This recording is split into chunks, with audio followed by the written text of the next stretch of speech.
नमस्कार दोस्तों, मैं दिलीप रावल जूनागढ़ गुजरात से बात कर रहा हूँ।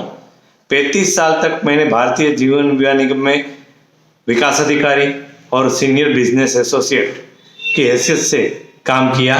अब मैं एक महीने से लाइफ इंश्योरेंस कॉर्पोरेशन एसोसिएट यानी कि लिका की हैसियत से सेवा कर रहा हूँ। आज मैं आपके साथ अभिकर्ता और विकास अधिकारी के रिश्ते में दरारें क्यों आती है इसके बारे में बात करूंगा।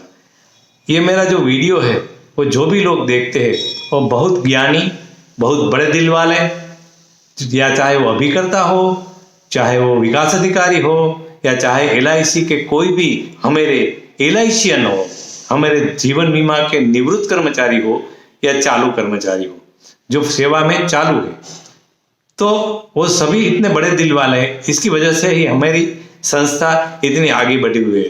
तो आज मैं बात करूंगा कि अभिकर्ता के साथ विकास अधिकारी का जो रिश्ता होता है वो बाप और बेटे का रिश्ता है, तो इसमें दरारें क्यों आती है।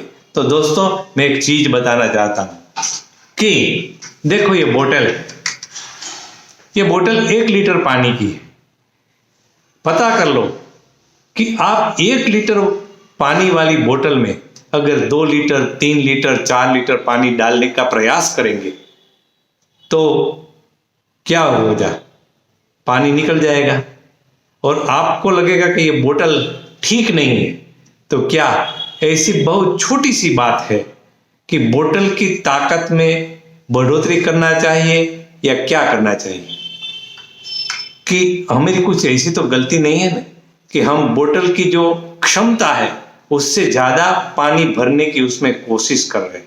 अब हमको तो बहुत ज्यादा पानी चाहिए, ज्यादा पानी हमको साथ में लेकर चलना है, तो क्या करना चाहिए। बहुत छोटी सी बात है यार कि बोतल की संख्या में बढ़ोतरी करना चाहिए। और उसके आगे क्या ध्यान रखना चाहिए, उसके आगे ये ध्यान रखना चाहिए कि जो बोतल में पानी जो हम भरते हैं ये बोतल में, वो निकल भी नहीं जाना चाहिए। तो इसके लिए क्या करना जाए कि उसके मुंह के मुताबिक उसके ऊपर ढक्कन रखना चाहिए, और ये ढक्कन भी उसके आकार का होना चाहिए, तो ही इसके अंदर से पानी नहीं निकलेगा। मेरा कहने का तात्पर्य आप समझ गए। और आप इतने अच्छे लोग हैं कि ये पूरा का पूरा ट्रेनिंग सेमिनार जैसा मेरा वीडियो आपको मुफ्त में मिलता है। आप पैसे देकर कहां कहां दूर तक जाते हैं, और यहां तो आपको सिर्फ लाइक और सब्सक्राइब ही करना है। तो मैं आपको बोलना नहीं पड़ेगा, आप ऑटोमेटिकली सब्सक्राइब करेंगे। ठीक है दोस्तों, अब मैं आपको बात करता हूं कि जब बच्चा 5 साल तक का हमारे घर में होता है, 5 साल तक का होता है, तब वो क्या होता है, बहुत छोटा होता है। तब हम उसको घुमाने लेके जाते हैं।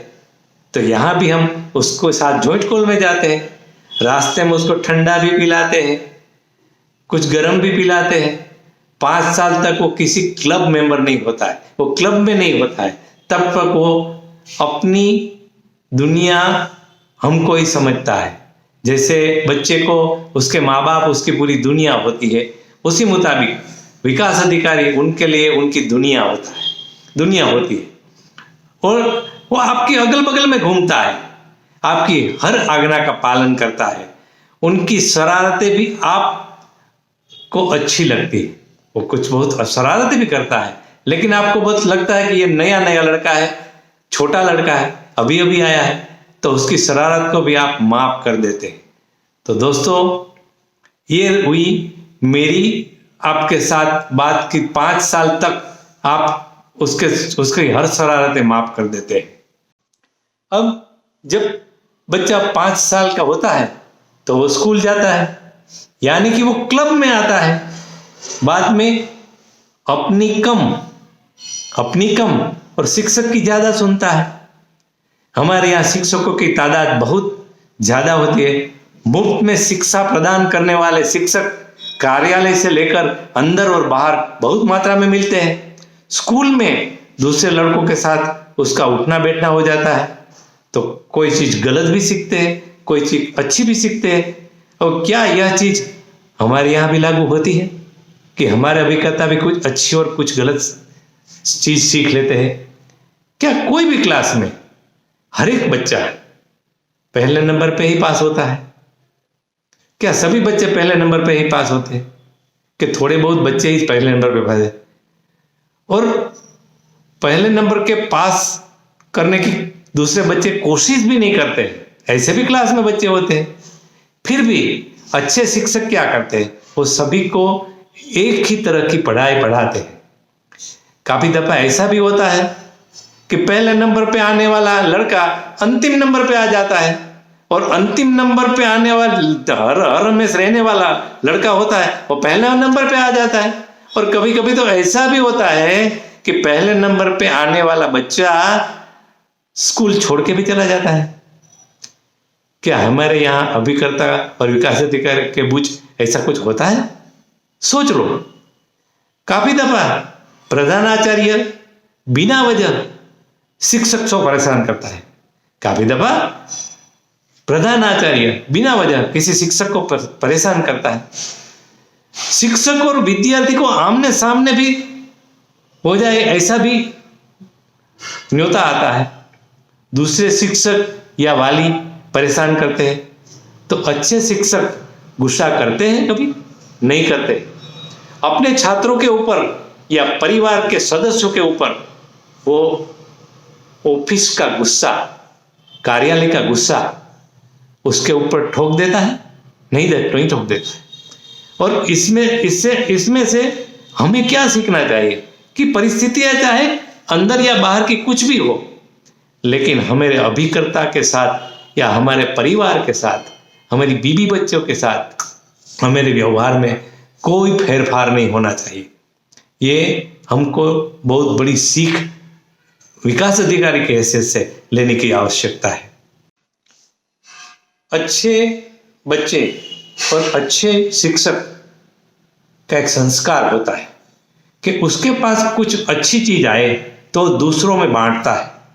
और आज मेरा वीडियो देखने वाले मेरे सभी LIC गण इतने अच्छे लोग हैं कि मेरा ये वीडियो उसको अच्छा लगेगा तो वो दूसरे अभिकर्ता को, दूसरे विकास अधिकारी को, दूसरे LIC के लोगों को आगे आगे भेजता रहेगा, सब्सक्राइब भी करेगा। इतना विशाल हृदय तो मेरे सभी LIC के सदस्यों के अंदर है। अब बात करता हूं दोस्तों कि 15 साल के बाद बच्चा परिपक्व हो जाता है। बाद में चाहे कितने भी संस्कार दे या अच्छी बातें आप सिखाने की कोशिश करेंगे, क्या वो सीखता है? पहले की तरह आपकी हर बात, आपकी हर आज्ञा का पालन करता है? जब वो अच्छी कमाई करने लगता है आपका बच्चा, तो क्या पाई का हिसाब आपको दे देता है?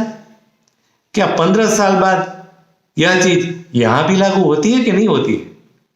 आपका बच्चा पढ़ लिख कर बहुत बड़ा आदमी बन जाता है और उसके बहुत नामना हो जाती है। उदाहरण के तौर पर आपका बच्चा डॉक्टर बन जाता है, इंजीनियर बन जाता है, साइंटिस्ट बन जाता है, ठीक है?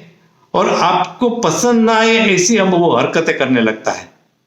जैसे कि आपको पसंद ना हो ऐसी बिरादरी से में लड़की के साथ शादी कर लेता है, लेकिन लड़की बहुत पढ़ी लिखी होती है, उसके साथ बड़ी कंपनी में वो काम करती है। वो खुद की कमाई हमको बताता नहीं है कि मैं कितना कमाता हूं, और हम बहुत उसको ऐसे बोलते रहेंगे तो दूसरे शहर में तबादला भी करवा लेता है। इसके बावजूद भी क्या रिश्ते वाले लोग आएंगे तब हम सबके सामने बोलेंगे कि नहीं बोलेंगे, देखो मेरा बेटा कैसा महान है। और वो बेटा होता है वो भी सबके सामने हमेरा पैर छूता है और बोलता है कि ये मेरे पिता है। तो क्या ये चीज यहां भी कभी कभी होती है कि नहीं होती? अब देखो दोस्तों, आपने आपके बच्चों का जन्म से लेकर बुढ़ापे तक पूरी की पूरी परवरिश की हो, आपने अपने शौक, अपनी इच्छा सबका त्याग किया। इसके बावजूद भी 15 मिनट में इसके जीवन में या तो कोई आने वाली लड़की या आने वाला लड़का या लड़के के रिश्तेदार या अपने खुद के रिश्तेदार हमारे बीच में ऐसी दरार कर देता है कि हम जीवन भर वो दरार कभी पूर्ण नहीं, कदम खत्म नहीं कर सकते। ऐसा चीज यहां भी कदम कदम पे लागू होती है। क्या करना चाहिए?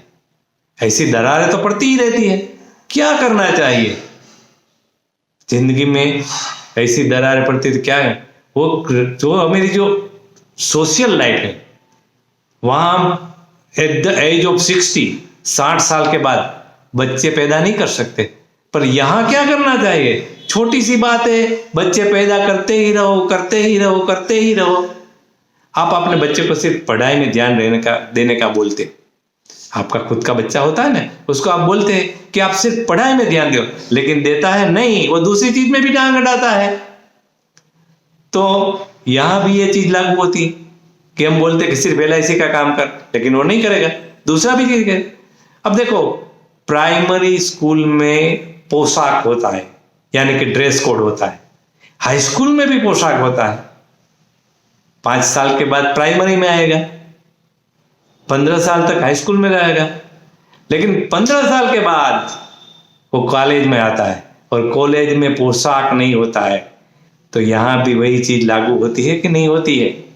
बच्चा होता है तब तक आपकी सुनता है, प्राइमरी स्कूल में और हाई स्कूल में होता है तब तक आपकी और शिक्षक की दोनों की सुनता है। लेकिन 15 साल के बाद वो कॉलेज में जाता है, बाद में वो किसी की नहीं सुनता है। ये चीज यहां भी लागू होती है।